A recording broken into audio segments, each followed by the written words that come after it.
बच्चे, इस चैप्टर का हमारा नेक्स्ट टॉपिक है किशोरावस्था में आहार संबंधी समस्याएं और उनके कारण। बच्चों, हमने इस चैप्टर के शुरू में पढ़ा था किशोरावस्था एक ऐसी एज होती है जिसमें महत्वपूर्ण शारीरिक और मानसिक परिवर्तन हो रहे होते हैं, जिसके लिए हमें उचित पोषण की ज़रूरत होती है। और हमें ये पोषण कहाँ से मिलता है? भोजन से। इसलिए इस एज में हेल्दी फूड का बहुत ही महत्व है। इस अवस्था में क्या होता है? खानपान संबंधी अच्छी आदतें विकसित होने से भविष्य में मोटापे, हृदय रोग, मधुमेह जैसी समस्याओं से लंबे समय तक बचा जा सकता है। लेकिन विभिन्न अध्ययन से यह पता चलता है कि इस एज में भोजन संबंधी आदतें किशोरों की इतनी खराब हो जाती हैं कि उनकी दैनिक पोषण आवश्यकताएं भी पूरी नहीं हो पाती, जिसके कारण किशोरों में विटामिन ए, थायमीन, लौह तत्व तथा कैल्शियम की निर्धारित मात्रा में कमी पाई जाती है तथा वसा, शर्करा, प्रोटीन तथा सोडियम की अधिकता पाई जाती है। तो किशोरों में ये आहार संबंधी समस्याएं कौन कौन सी हैं? इसमें पहली आती है भोजन में अनियमितता। किशोर क्या होते हैं, अपना ज़्यादातर समय क्या होता है, घर से बाहर बिताते हैं, जैसे स्कूल में, कॉलेज में, ट्यूशन में या मित्रों के साथ। तो ऐसे में क्या होता है, वो सही समय पर नियमित रूप से भोजन नहीं कर पाते। सेकंड है दिन के किसी एक समय के भोजन को छोड़ना। किशोरों में किशोर क्या करते हैं, एक समय का भोजन टाइम न होने के कारण छोड़ देते हैं, या उसका या वो डाइटिंग करना चाहते हैं, या देर तक सोने के कारण, या उन्हें भूख नहीं लगी होती है, जिसके कारण वो, और इसमें सबसे इम्पोर्टेंट वो कौन सा, सुबह का नाश्ता जो मेन होता है वही छोड़ देते हैं। स्नैक्स का अधिक सेवन। अधिकतर किशोर सामान्य भोजन की अपेक्षा स्नैक्स को अधिक प्राथमिकता देते हैं। सुबह का नाश्ता या दोपहर का भोजन न कर पाने की स्थिति में अधिकतर किशोर क्या करते हैं, स्नैक्स का सहारा लेते हैं। Fast food. किशोरावस्था में क्या होता है, पढ़ाई या अन्य कारणों से किशोर क्या होता है, अधिकतर टाइम उनका कहाँ बीतता है, घर से बाहर बीतता है। और ऐसे में वो क्या करते हैं, फ्रेंड्स के साथ किसी रेस्टोरेंट में या किसी मॉल में क्या होता है, फास्ट फूड खा लेते हैं, जिसके कारण क्या होता है, उनकी भूख जो होती है, भूख नहीं लगती है उन्हें, और वो अपना भोजन टाइम से नहीं कर पाते। डाइटिंग। किशोरावस्था में क्या होता है, किशोर अपने शारीरिक आकार और भार को लेकर बहुत ही संवेदनशील होते हैं। वह पतले और खूबसूरत, स्वस्थ दिखना चाहते हैं। मीडिया के संपर्क में आने पर उन्हें वजन कम करने के नए नए उपायों के बारे में पता चलता है। ऐसे में उन्हें क्या लगता है, डाइटिंग ही सबसे सस्ता और आसान तरीका लगता है वेट कम करने का। भोजन संबंधी विकार। कुछ मनोवैज्ञानिक परिस्थिति होती हैं, जैसे चिंता, अकेलापन, या किसी के साथ सेटलमेंट नहीं कर पाना। तो इन सब से क्या होता है, किशोरों में भोजन संबंधी व्यवहारिक समस्याएं उत्पन्न हो जाती हैं। इन समस्याओं के कारण किशोर अक्सर या तो खाने से परहेज करते हैं या फिर अत्यधिक भोजन कर लेते हैं, यानी टेंशन में होते हैं। वो इससे क्या होता है, या तो वो खाना नहीं खाते हैं या बहुत ज़्यादा खाना खा लेते हैं। और कई बार खाली बैठने या तनाव या टेंशन के कारण किशोर में क्या होता है, भोजन संबंधी विकार उत्पन्न हो जाते हैं। भोजन संबंधी व्यवहार को प्रभावित करने वाले कारक। ऐसे कौन से कारक हैं जो किशोरों की भोजन संबंधी जो व्यवहार है उसे प्रभावित करते हैं? किशोरावस्था के दौरान क्या होता है, जो शारीरिक और मानसिक परिवर्तन है वो तीव्र गति से हो रहे होते हैं, जिसके कारण क्या होता है, किशोरों की भोजन संबंधी आवश्यकताएं और व्यवहार में परिवर्तन आने लगता है। ठीक है, ऐसे में किशोर के भोजन संबंधी व्यवहार को समझना बहुत ही आवश्यक है, ताकि उन्हें उचित पोषण उपलब्ध कराया जा सके। ठीक है, किशोरों के भोजन संबंधी व्यवहार को प्रभावित करने वाले विभिन्न कारकों को मुख्य रूप से निम्न भागों में वर्गीकृत किया गया है। उसमें पहला कौन सा आता है, व्यक्तिगत या आंतरिक कारक होते हैं। इसमें पहला कौन सा आता है, शारीरिक एवं क्रियात्मक आवश्यकताएं। किशोरावस्था के दौरान जो तीव्र गति, जो शारीरिक और क्रियात्मक परिवर्तन और विकास के कारण विकास हो रहे होते हैं, उसके कारण क्या होता है, किशोरों की आहार संबंधी आदतों में परिवर्तन आता है। जैसे बिजी दिनचर्या के कारण किशोर क्या करते हैं, घर के बाहर किसी प्रकार का फास्ट फूड ले लेते हैं। जिससे क्या होता है अधिक ऊर्जा प्रदान करने वाला होता है और तथा उसमें विभिन्न पोषक तत्वों की कमी होती है। फास्ट फूड तो ले लेते हैं, उससे उन्हें एनर्जी मिलती है, बट उसमें क्या होता है पौष्टिक तत्वों की कमी होती है। ठीक है, नेक्स्ट है शारीरिक छवि। अभी हमने पहले भी पढ़ा है डाइटिंग। ठीक है, इस एज में क्या होता है किशोर और किशोरी अपने शारीरिक छवि के प्रति बहुत ही सजग होते हैं और उनमें सुधार लाने के लिए निरंतर प्रयास करते रहते हैं। इन्हीं प्रयासों के कारण वह अक्सर ऐसे उपाय अपना लेते हैं जिनका उनके शारीरिक एवं मानसिक स्वास्थ्य पर नकारात्मक प्रभाव पड़ता है। जैसे अभी हमने पढ़ा किशोरियाँ क्या होती है पतला होने के लिए कम मात्रा में भोजन करती हैं या एक टाइम का भोजन छोड़ देती हैं, जिससे क्या होता है उनके शारीरिक स्वास्थ्य पर गहरा प्रभाव पड़ता है। व्यक्तिगत मूल्य एवं मान्यताएं। किशोरों के व्यक्तिगत मूल्य एवं मान्यताएं भी उनके आहार संबंधी व्यवहार को काफ़ी हद तक प्रभावित करते हैं। जैसे कुछ किशोर रोटी एवं दालों को मोटापे का कारण समझते हैं, परंतु पास्ता पिज़्ज़ा खाने से परहेज नहीं करते हैं। यानी वो खाना खाएंगे तो मोटे हो जाएंगे, लेकिन जब उन्हें पिज़्ज़ा पास्ता मिल रहा है तो वो उससे परहेज नहीं करते हैं। आहार संबंधी पसंद नापसंद। बाल्यावस्था के दौरान जो हमारी आदत विकसित हो जाती है पसंद नापसंद की, वो किशोर अवस्था तक भी चलती है। जैसे जो किशोर अपने बाल्यावस्था के दौरान से ही दूध पीना पसंद नहीं करते थे, तो वो क्या करते हैं किशोर अवस्था में भी दूध पीने से परहेज करते हैं। मनोसामाजिक विकास क्या होता है, अपने जीवन काल के दौरान जो है हम किसी न किसी प्रकार के मानसिक और सामाजिक तनाव से जूझते हैं। मतलब किसी न किसी तरह की हमें टेंशन होती है। कुछ विशेष प्रकार के भोजन तनाव करने में सहायक माने जाते हैं, जैसे चॉकलेट, केक, पेस्ट्री। प्रत्येक किशोर की तनाव के प्रति प्रतिक्रिया अलग होती है। कोई जो होता है किशोर या किशोरी बिल्कुल नहीं खाते हैं और कुछ टेंशन में ज़्यादा खाते हैं। किशोर अवस्था में स्वास्थ्य अक्सर देखा जाता है जो किशोर शारीरिक एवं मानसिक रूप से स्वस्थ रहते हैं वह अपने आहार के प्रति काफ़ी सजग रहते हैं। वो क्या करते हैं स्वास्थ्यवर्धक भोज्य पदार्थों को प्राथमिकता देते हैं। वही क्या होता है जो किशोर अक्सर किसी न किसी शारीरिक तथा मानसिक स्वास्थ्य संबंधी समस्या से ग्रस्त होते हैं, तो वो क्या करते हैं अपने आहार के प्रति बहुत ही लापरवाह होते हैं। अर्थात उनका आहार संबंधी व्यवहार एक स्वस्थ किशोर के आहार संबंधी व्यवहार से काफ़ी अलग होता है।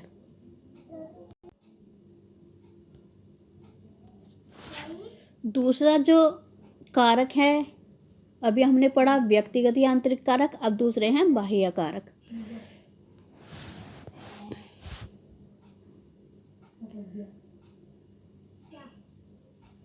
इसमें सबसे पहला जो आता है वो है परिवार का स्वरूप। छोटे तथा बड़े परिवार में रहने वाले किशोरों की जो खाने की आदतें हैं काफ़ी अलग होती हैं। अक्सर ये देखा जाता है, देखा भी होगा आपने, जो बड़े परिवार होते हैं उनके बच्चे क्या होते हैं मतलब अलग अलग भिन्न भिन्न प्रकार के भोजन सहज रूप से खा लेते हैं। उनमें ये नहीं होता है कि मुझे ये नहीं खाना है या मुझे ये नहीं खाना है। ऐसा इसलिए होता है क्योंकि बड़े परिवार में बच्चे दूसरे बच्चों के साथ या उनका देखे देखी सभी प्रकार के भोजन खा लेते हैं और यही आदत उनकी आगे भी चलती है, किशोर अवस्था तक भी उनकी यह आदत बनी रहती है।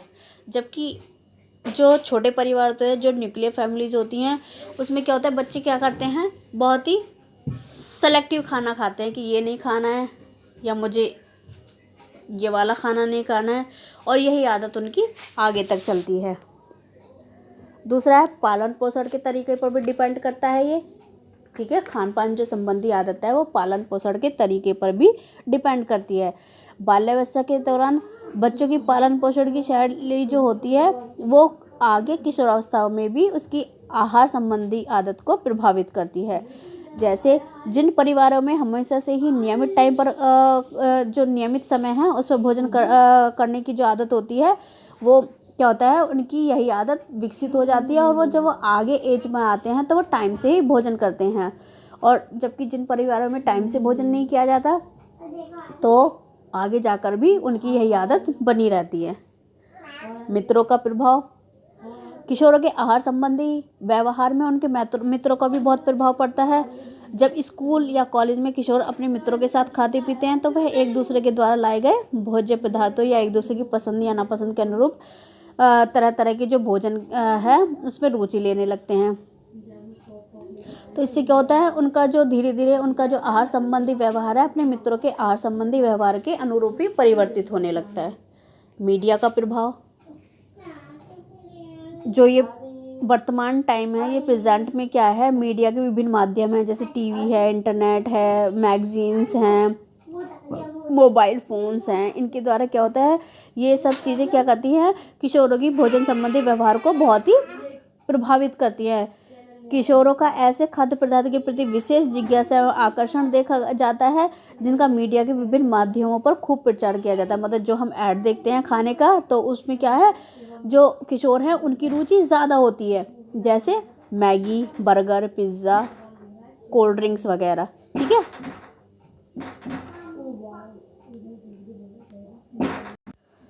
नेक्स्ट है सामाजिक सांस्कृतिक मूल्य एवं मान्यताएं। कुछ सामाजिक सांस्कृतिक मूल्य और मान्यताएं भी हैं जो किशोरों के खाद्य संबंधी व्यवहार को काफ़ी हद तक प्रभावित करती हैं। जैसे यदि किसी किशोर के परिवार या कोई उसका फ्रेंड ग्रुप है या समाज में यदि मांसाहारी भोजन नहीं खाया जाता है तो क्या है, वो किशोर भी मांसाहारी भोजन से परहेज करता है। उसी प्रकार यदि किशोर किसी ऐसे सांस्कृतिक परिवेश से संबंध रखता है जहाँ किसी विशेष प्रकार के भोजन को प्राथमिकता दी जाती है तथा किसी प्रकार के भोजन का सेवन निषेध माना जाता है, तो भी इस बात की पूरी संभावना है कि किशोर भी उस सांस्कृतिक मान्यता का अनुसरण करता है। ठीक है। लास्ट है बाजार में तैयार खाद्य पदार्थों की उपलब्धता। ठीक है। बाजार में तैयार खाद्य पदार्थों की सरल उपलब्धता भी किशोरों के भोजन संबंधी व्यवहार को प्रभावित करती है। जैसे किशोरों में अक्सर ये देखा जाता है कि आजकल ये चल भी रहा है कि चलो आज यदि घर में खाना नहीं बनाए तो बाहर से होम डिलीवरी करा लेते हैं या बाहर जाकर ही खा लेते हैं या मॉल में, क्योंकि ये चीज़ें बाज़ारों में तैयार पसंद जो भी उन्हें पसंद है उसके अकॉर्डिंग वो वहाँ जाकर अपनी जो नीड है उसके अकॉर्डिंग वही ऑर्डर करते हैं और उसी को खा लेते हैं, चाहे वह संतुलित हो या स्वास्थ्यवर्धक हो या नहीं। ठीक है। उन्हें खाने से मतलब है। नेक्स्ट, किशोर अवस्था में होने वाली भोजन संबंधी विकृतियाँ यानी ईटिंग डिसऑर्डर्स भी होते हैं। किशोर अवस्था जीवन की संभवतः सबसे महत्वपूर्ण अवस्था है जिसमें तीव्र शारीरिक विकास के साथ साथ शारीरिक छवि का भी निर्माण होता है। इस अवस्था में प्रवेश करते ही हर किशोर किशोरी की यह इच्छा होती है कि वह शारीरिक रूप से आकर्षक, गठीले तथा सुंदर दिखें। किशोरावस्था में क्या होता है, हर किशोरी का आदर्श होता है, जैसे वो किसी खिलाड़ी को या किसी कलाकार को या मॉडल को या अपनी या कोई ऐसा जो ऊंची पोस्ट पर हो उसको क्या होता है अपना आदर्श बना लेते हैं और वो यही चाहते हैं कि उसी आदर्श के समान दिखें। और उनके समान दिखने की चाह में वो क्या करते हैं, दुबले पतले होना चाहते हैं, सुडौल दिखना चाहते हैं। कई बार अपने शारीरिक स्वरूप को आकर्षक बनाने की चाह किशोरों पर इस हद तक हावी हो जाती है कि उनमें भोजन संबंधी विकार उत्पन्न हो जाते हैं। किशोरावस्था के दौरान किशोरों में मुख्य रूप से निम्नलिखित भोजन संबंधी विकार पाए जाते हैं। पहला है एनोरेक्सिया नर्वोसा। यह भोजन व खानपान संबंधी डिसऑर्डर या मानसिक रोग है जो प्रारंभिक व मध्य किशोरावस्था में अधिक पाया जाता है। किशोरावस्था में किशोर अपने शारीरिक स्वरूप पर विशेष ध्यान देते हैं। किशोरियां जहां शारीरिक बनावट व आकर्षक शरीर के प्रति सजग होती हैं, वहीं किशोर भी अपने शरीर की सुडौलता व स्वास्थ्य के प्रति अधिक ध्यान देते हैं। तो एनोरेक्सिया नर्वोसा का व्यवहार पर क्या प्रभाव पड़ता है, बहुत कम भोजन खाते हैं। ठीक है। और कोई भोज्य पदार्थ बिल्कुल नहीं खाते हैं या वो समझते हैं कि वो उन्हें बहुत ही नुकसान पहुंचाएगा।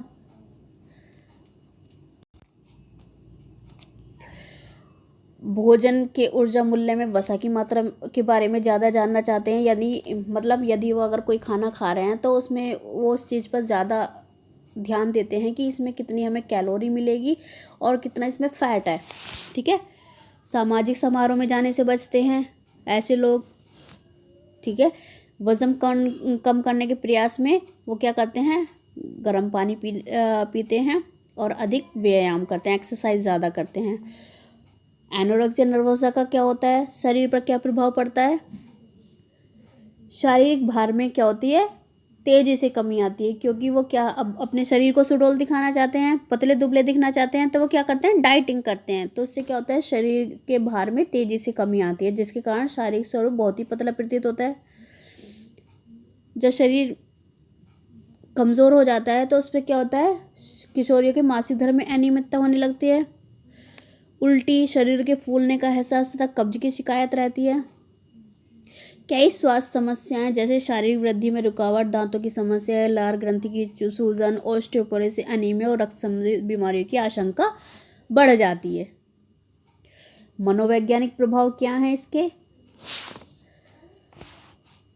जो इस रोग से पीड़ित है, इस विकार से पीड़ित है, उसको हमेशा क्या लगता है कि वो मोटा हो गया है और वो क्या करता है, अपने वजन को कम करने के बारे में सोचता रहता है, डिप्रेशन का शिकार हो जाता है। ठीक है। आत्मविश्वास में कमी आती है उसके, और वो क्या होता है, निराशावादी हो जाता है, कभी पॉजिटिव नहीं सोचता है, हमेशा नेगेटिव ही सोचता है। और कमजोरी में क्या होता है, सिर्फ कम खाने की ही इच्छा होती है। इसके कारण क्या क्या हैं, इसका जो पहला कारण आता है वो है जैविक कारण। ठीक है। जैविक कारण क्या है, बायोलॉजिकल रीजंस होता है। अक्सर देखा गया है कि जिन किशोर किशोरी के परिवारों में यदि कोई एनोरेक्सिया से ग्रसित है, या तो मतलब उनकी कोई पीढ़ी में यदि ये विकार हुआ है, तो आगे भी ये विकार होने की, उनमें भी ये विकार होने की संभावना होती है। मानसिक कारण। ठीक है। मानसिक कारण, ऐसे किशोर किशोरियाँ जो अधिक बुद्धिमान, विवेकशील या सभी कार्यों में निपुण होते हैं, वह यदि अपेक्षित रूप से सफल नहीं हो पाते, मतलब जो ज़्यादा इंटेलिजेंट है और अच्छा करना चाहता है, और यदि वो उस हिसाब जो वो करना चाहता है नहीं कर पाता, तो वो क्या होता है, वो भी इस रोग से ग्रस्त हो जाता है। परिवार का दबाव, अक्सर किशोर किशोर पर सुंदर व सुडौल दिखने का कभी कभी होता है ना, किसी किसी पर पारिवारिक दबाव भी होता है, जिस कारण से वो इस रोग से ग्रस्त हो जाते हैं। इससे बचने के लिए क्या करना चाहिए, पीड़ित व्यक्तियों को सामान्य वजन पर लाकर, ठीक है, जो मनोवैज्ञानिक कारक हैं, जो मनोवैज्ञानिक कारण हैं, उनको ठीक करके ऐसे कारणों को दूर करना जिनके कारण वो ऐसा करने लगे हैं, उनसे बात करके उस कारण को जानकर कि वो ऐसा क्यों कर रहे हैं, उन्हें सॉल्व करके, उनकी प्रॉब्लम को सॉल्व करके इस रोग से बचा जा सकता है। जो हमारी दूसरा जो विकार है वो है बुलीमिया। यह भी भोजन में खानपान संबंधी समस्या ही है। इस स्थिति में किशोर बहुत ही अजीब व अस्थिर व्यवहार करता है। कभी वे अत्यधिक खाते हैं और दूसरे ही पल अपने वजन को कम करने का प्रयास करते हैं, इसलिए वह भोजन के पश्चात उल्टी करना, एनीमिया लेना, दवाइयाँ लेना व व्रत उपवास जैसे तरीके अपनाते हैं। इस समस्या के लक्षण अधिकतर 13 से 14 साल की उम्र के किशोरों में दिखाई देते हैं। यह रोग मुख्य रूप से मध्य व उच्च वर्गीय परिवारों की किशोरियों व महिलाओं में पाया जाता है। इस रोग के लक्षण में क्या, अधिकतर वजन घटाने या तीव्र डाइटिंग के पश्चात देखे जा सकते हैं। ठीक है। इस बुलीमिया के क्या लक्षण हैं, इस विकार से ग्रस्त किशोरों के खाने की इच्छा नियंत्रित नहीं हो पाती। वह तब तक खाते हैं जब तक कि पेट में दर्द ना हो, मतलब वो ज़्यादा खाते रहते हैं, ज़्यादा जब तक खाते हैं जब तक कि उनके पेट में दर्द ना हो। वज़न कभी उनका तेज़ी से बढ़ता है और कभी तेज़ी से घटता है। दांतों की ऊपरी परत इनेमल जो होती है वो नष्ट हो जाती है, जिसके कारण क्या होता है, इसमें सड़न और छिद्र होने लगते हैं। बुलीमिया का शरीर पर क्या प्रभाव पड़ता है, जबरदस्ती की गई उल्टी से पाचन तंत्र पर गहरा प्रभाव पड़ता है। खाने की नली, पेट, अग्नाशय में अग्नाशय व छोटी आंत को नुकसान पहुंचता है। पेट साफ करने की दवाइयाँ नियमित रूप से लेने पर पेट दर्द व कब्ज की शिकायत हो जाती है। बुलीमिया के कारण डिहाइड्रेशन, किडनी में पथरी आदि हो सकता है। मनोवैज्ञानिक प्रभाव क्या है इसके? पीड़ित व्यक्ति डिप्रेशन में आ जाता है, वह अपना स्वाभिमान खो देता है। सामाजिक स्थिति में खुद को अटपटा सा, अकेला व शर्मिंदा महसूस करता है। कभी कभी वे ड्रग्स के व शराब के आदी हो जाते हैं।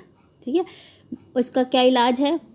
मानसिक व्यवहार थेरेपी बुलीमिया का सबसे प्रभावी इलाज है। यानी एक थेरेपी होती है मानसिक व्यवहार थेरेपी, जो इसका इलाज है। पोषण थेरेपी भी कारगर सिद्ध होती है। चिकित्सक की सलाह पर डिप्रेशन को ठीक करने वाली दवाइयाँ भी ली जा सकती हैं। बच्चों, ये आपका चैप्टर कंप्लीट हो गया है। इस वीडियो को सभी बच्चे ध्यान से देखेंगे।